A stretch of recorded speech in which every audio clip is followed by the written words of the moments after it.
Your first child was born with cerebral palsy. He is now 21 years old. So how did you realize that was going to change your life, and how have you dealt with that issue? Yeah, even I was 29 years old when Zain, our son, was born, and if you had even asked me maybe even an hour before he was born what was going through my head, it was all about, oh, is the nursery going to be ready? What's going to happen to our weekends now we have a son? And when will Anu, my wife, get back to a job and so on? But obviously everything changed that night. He was born because of an undetected in utero distress, asphyxiation, with severe brain damage, and that led to cerebral palsy, and he's quadriplegic now. The first, I would say, David, maybe even 2 years or more even, I was more about like, why did this happen to me? What happened to us? And all of these plans that I had are now all been thrown up in the air and changed.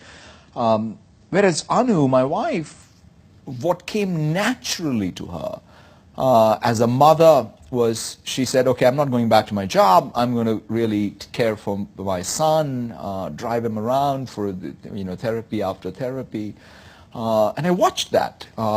Without schooling me, I got schooled. That nothing happened to me. What happened was to my son, and that it was time for me to understand that, realize that, see life through his eyes, and then do my duty as a father. That, to me, perhaps, it didn't come in one moment. It's something that I think took time. But as I figured it out, it changed me, both as obviously a parent, but also who I am today and how I approach everything. Now, your wife was trained as an architect. That's right. And she's given up doing that for a while. That's right. Now, you have two daughters. One of your daughters has severe learning disabilities as well. And how did that affect you and your wife? In fact, one of the things that happened because of our son was we built up a tremendous community of people, whether this was the therapists or other parents with, of children with disabilities. And so we were involved in that community. By the time our youngest daughter came into our lives, I must say we had the richness of this community to support us. And it turned, when we recognized very early on, and Anu and I, and Anu in particular, was very quick to realize that she will need additional help. And so we found this school actually in Vancouver, BC, which was all around neuroplasticity. The idea was you can train your brain to learn, so instead of compensating. And so we decided that, you know what, we're going to move the family to Vancouver. Zain was going to stay with me in Seattle. My daughters and my wife were going to live in Vancouver. We were going to commute again over the weekends. But the thing that all, quite honestly, that is where it came all naturally to us, because in some sense Zain had taught us what it takes to give people with disabilities the best shot, and so it's something that we took on. And your son lives with you now. Yes.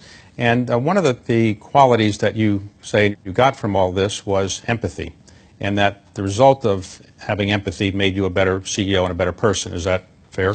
Yeah. In fact, when I look at empathy, and most people think empathy is just something that you reserve, for your life and your family and your friends or what have you. But the reality is, I think it's an existential priority for a business. Because if you look at it, like, what is our business? Our business is to meet unmet, unarticulated needs of customers.